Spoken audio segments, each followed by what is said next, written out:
Hello students, इस project में हम लोग देखेंगे कि किस तरह से हम किसी कंपनी का पेरोल स्टेटमेंट तैयार कर सकते हैं। और यहाँ पर ना बहुत सारे फॉर्मूले यूज़ होंगे जो कि आपने पहले पढ़े हैं। तो वन बाय वन आपने जो भी पढ़े हैं वो सारे फॉर्मूले लगभग यहाँ पर यूज़ होंगे, चाहे वो पर मंथ टर्म का फॉर्मूला हो, चाहे वो परसेंटेज निकालने का फॉर्मूला हो। हर फॉर्मूले यहाँ पर यूज़ में आएंगे। इस काम को हमें हिंट वाइज करना है। हिंट वाइज मतलब जो नीचे हिंट दिए गए हैं उन्हीं को पढ़ के करना है। मैं इसको पहले बना लेता हूं, उसके बाद में आपको बताता हूं कि ये कैसे काम होगा। ओके, तो यहाँ पर आप लोग देख सकते हैं कि यहाँ पर मैंने शीट तैयार कर लिया है और इसी तरह से आपको भी अपने शीट को तैयार कर लेना है। और उसके बाद में आपको यहाँ से वन बाय वन जो है एक एक कैलकुलेशन करते जानी है। सबसे पहला जो यहाँ पर आपको हिंट दे रखा है वहाँ लिखा है calculate DA as 75% of basic. पहले इतना काम कर लो। आपको क्या करना है, डीए निकालना है 75% बेसिक का। तो डीए हमारा ये रहा। यहाँ पर हमें क्या लिखना है, डीए निकालना है बेसिक का 75%। डन है। तो डीए तो हमारा निकल गया। उसके बाद लिखा है एंड एचआरए 40% ऑफ बेसिक। और एचआरए निकालना है हमें, एचआरए निकालना है बेसिक का 40%। तो इतना तो आप कर ही सकते हैं। उसके बाद में format DA and HRA column to 2 decimal places. कह रहा है कि एचआरए और डीए वाले कॉलम को दशमलव के 2 अंकों तक प्लेस फॉर्मेट करना है। तो यहाँ से आप इंक्रीज डेसिमल करोगे और यहाँ पर दशमलव के बाद 2 अंक आ जाएंगे। इतनी बात यहाँ तक पहले हिंट में कही गई थी। दूसरे हिंट में कहा गया है कि PF is calculated as 10% of basic. PF को बेसिक का 10% करना है। तो इज इक्वल टू बेसिक का 10% है ना। तो ये आपका निकल गया पीएफ। अगले में बढ़ेंगे तो लिखा है the total salary is to be calculated as. Total salary जो है वो कैलकुलेट होगी बेसिक को जोड़ के, एचआरए को जोड़ के, डीए को जोड़ के और पीएफ को घटा के। यहाँ लिखा हुआ है। तो टोटल कैसे निकलेगा, आपका बेसिक जोड़ा जाएगा। अब वहाँ बेसिक लिखा है, इसका मतलब बेसिक लिखना नहीं है, बेसिक का सैलरीस लेना है। फिर एचआरए जोड़ा जाएगा, फिर डीए जोड़ा जाएगा और घटाया जाएगा इसमें से पीएफ को। तो ये आपका 4510 रुपया जो है टोटल आएगा। चौथे हिंट में लिखा है for the month calculate the loan.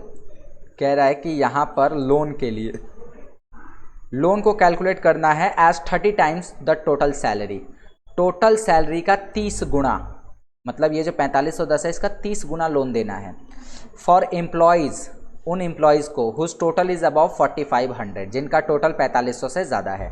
तो आपको यहाँ एक बात लिखनी होगी कि अगर किसी का टोटल बड़ा हो या बराबर हो 4500 से, तो उसे उसके टोटल का 30 गुना देना है और नहीं तो 0 देना है। इस फॉर्मूले को आप नोट कर लेना। यहाँ पे लिखा है कि अगर किसी का टोटल बड़ा हो या बराबर हो 4500 के, तो उसे उसके टोटल में 30 से गुणा करके लोन देना है, अदरवाइज 0 देना है।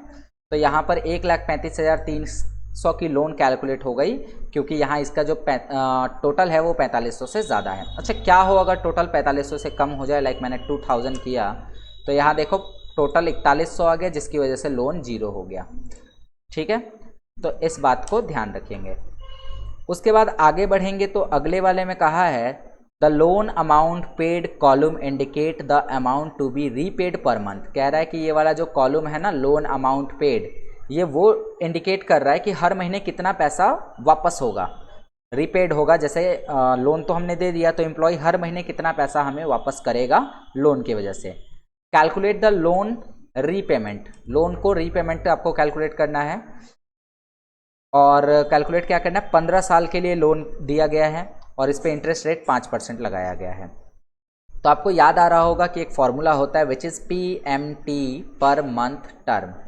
अब पर मंथ टर्म में कहा गया कि 15 साल के लिए है और 5% इंटरेस्ट रेट है। तो 5% इंटरेस्ट रेट सालाना है, तो बटा 12 कर देंगे, कॉमा एन पर, मतलब नंबर ऑफ पीरियड 15 साल के लिए है ना, तो 15 साल में 12 महीने के हिसाब से 15 गुणे 12 करना पड़ेगा। इस बात को ध्यान रखेंगे। यहाँ पर हमने किया है 5% बट्टा 12, क्योंकि 5% ब्याज दर जो है 1 साल की है। तो 12 से भाग लगा दिया। लेकिन 15 साल के लिए है तो 15 साल में 15 महीने नहीं बल्कि 15 गुणे 12 महीने होते हैं, यानी कि 180 महीने होते हैं। तो आप यहाँ कैलकुलेट करके 180 भी लिख सकते हो, अदरवाइज 15 गुणे 12। फिर कह रहा है पीवी। पीवी मतलब होता है प्रेजेंट वैल्यू लोन कितने का लिया है, तो ये रहा हमारा पीवी। ठीक है, और उसके बाद ब्रैकेट बंद करो, एंटर करो। मतलब अगर हर महीने ये एम्प्लॉय 1069 रुपये अपनी सैलरी में से कटवा दे तो इसका 1,53,000 का जो लोन है वो आने वाले 15 सालों में चुकता हो जाएगा। यही बात यहाँ पर की गई है। यह हमेशा नेगेटिव में आएगा, तो इस बात को ध्यान रखना। यहाँ से आप वैल्यू को बदल सकते हो लाइक दिस, यस, ऐसे आएगा। बाकी आगे बढ़ते हैं।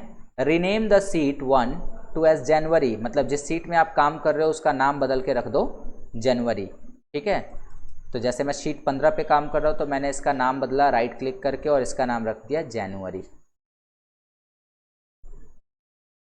डन है, यहाँ पे जनवरी देख लो और आगे बढ़ गए। फिर उसके बाद क्या लिखा है, insert a F bonus column after the DA column. DA वाले कॉलम के बाद एक आपको कॉलम इंसर्ट करना है जिसमें फेस्टिवल बोनस होगा, डीए वाले कॉलम के बाद। अच्छा, डीए वाले कॉलम के बाद कौन है, डीए वाला कॉलम तो ये है, इसके बाद पीएफ है, मतलब यहाँ चाहिए। तो पीएफ कितने पे है, जी पे। तो जी पे क्लिक किया, इंसर्ट किया, तो देखो पीएफ जो है आगे बढ़ गया और यहाँ एक खाली आ गया। इसका नाम रखेंगे हम एफ बोनस, एफ बोनस। तो इतना तो काम कर लिया। उसके बाद लिखा है कि festival bonus will be given, festival bonus दिया जाएगा 25% of basic salary, basic salary का 25%, केवल उन्हीं एम्प्लॉयज़ को जिनकी बेसिक सैलरी 2700 से ज़्यादा है। याद रखना, जिनकी बेसिक सैलरी 2700 से ज़्यादा है। तो आपको फिर से एक कंडीशन बनानी पड़ेगी कि अगर किसी की बेसिक सैलरी बड़ी हो या बराबर हो 2700 के, तो उसे उसके बेसिक का 25% डीए देना है, नहीं तो ज़ीरो देना है। तो इस सिचुएशन में इसे ज़ीरो मिलेगा क्योंकि इसकी सैलरी 2700 से ज़्यादा नहीं है। ठीक है, उसके बाद आगे देखें तो यहाँ लिखा है calculate the net salary of every employee. हर एम्प्लॉय की नेट सैलरी कैलकुलेट करिए। इसका फॉर्मूला आप लोग नोट कर लेना। ठीक है, और कैसे करनी है, टोटल के साथ एफ बोनस लगाना है और लोन को भी जोड़ लेना है। तो नेट सैलरी कैसे होगा, देखो आपने लिखा टोटल कितना मिलना है भाई, 4510। ठीक है, फिर आपको बोनस कितना मिलना है, ज़ीरो ही सही लेकिन मिलना तो है। और आपने अगर गलती से भी इसे कर दिया माइनस ये वाला वैल्यू, तो याद रखना ये वैल्यू ऑलरेडी माइनस में है, तो आपका जो पैसा है वो घटने की जगह बढ़ जाएगा। यहाँ पे देख लेना, 4510 मिलना था, अभी 55 हो गया, क्योंकि ये घटने की जगह बढ़ गया। कारण ये है कि ये जो लोन आपका कैलकुलेट होकर आया है ना, ये ऑलरेडी निगेटिव होता है, तो नेगेटिव के साथ नेगेटिव पॉजिटिव हो जाएगा, इसीलिए यहाँ प्लस का यूज़ करेंगे। तो अभी देखो मिलना था 4510, उसमें से 1000 काट लिया तो मिल गया 3440 रुपये। तो उम्मीद करता हूँ कि आपको ये बात तो समझ में आ ही गई होगी। उसके बाद लिखा है print the above worksheet after it has been completed. जब ये कंप्लीट हो जाए तो इसको प्रिंट कर लेना। प्रिंट करने के लिए सिंपली क्या करना है, पहले तो इसको सब में कर लो। सब में करने के लिए सबको सेलेक्ट करके ऐसे ड्रैग कर देंगे। ठीक है, उसके बाद प्रिंट करना है तो एक बार आप कंट्रोल पी दबाइए और वापस बैक आ जाइए। ठीक है, अब आप देख रहे होंगे कि यहाँ एक डॉटेड लाइन आ गया है जो कि ऐसे डॉट डॉट डॉट करके दिखा रहा होगा आपके सिस्टम में, जो बता रहा है कि आपका डेटा इसके बीच में ही प्रिंट हो सकता है। आपको सिंपली क्या करना है, पेज लेआउट में जाना है, ओरिएंटेशन में जाना है और पोर्ट्रेट की जगह लैंडस्केप कर देना है।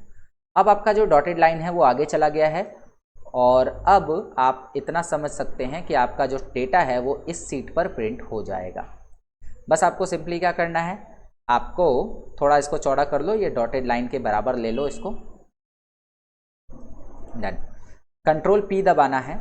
अगर आपके पास प्रिंटर है तो आप प्रिंटर का नाम चुनेंगे और प्रिंटर का नाम चुनने के बाद यहाँ से नंबर ऑफ़ कॉपीज़ डाल के, कितनी कॉपीज़ आपको प्रिंट करनी है वो डाल के प्रिंट कर देंगे। उसके अलावा अगर आपके पास प्रिंटर नहीं है तो आप यहाँ से चुन लीजिए प्रिंट टू पीडीएफ, ताकि ये पीडीएफ में बदल जाए। और आप देख सकते हैं यहाँ पर ये एक पेज में आ रहा है। आपको एक कॉपी चाहिए, प्रिंट कर लो और इसे कहाँ प्रिंट करेंगे वो सेव करके लोकेशन हम रख लेंगे डेस्कटॉप पे। ठीक है, डेस्कटॉप पे हमने इसको सेव कर लिया प्रोजेक्ट 2 नाम से और इतना करके सेव कर दिया। अब चलते हैं डेस्कटॉप पर, देखते हैं कि ये आया कि नहीं। तो ये प्रोजेक्ट 2 नाम से हमारे डेस्कटॉप पर आ चुका है, इसको खोल के आप देख सकते हैं। ये हमारा डेटा प्रिंट हो चुका है। तो यही थी कहानी इतनी, जिसमें हमने देखा कि कैसे हमें ये प्रोजेक्ट बनाना था और इसके बाद आपका एक्सेल यहाँ पर समाप्त हो गया। बाकी आगे चेक योर प्रोग्रेस है, वो आप दे सकते हैं और उसमें अपने क्वेश्चन आंसर को देख सकते हैं कि कितने क्वेश्चन आपके सही होते हैं, कितने गलत होते हैं। बाकी मैंने आज आपको करा दिया यहाँ तक और इसी के साथ ही आपका एक्सेल पूरी तरह से कंप्लीट हो चुका है। तो चलिए फिर मिलते हैं आपसे अगले सब्जेक्ट में, तब तक के लिए बाय।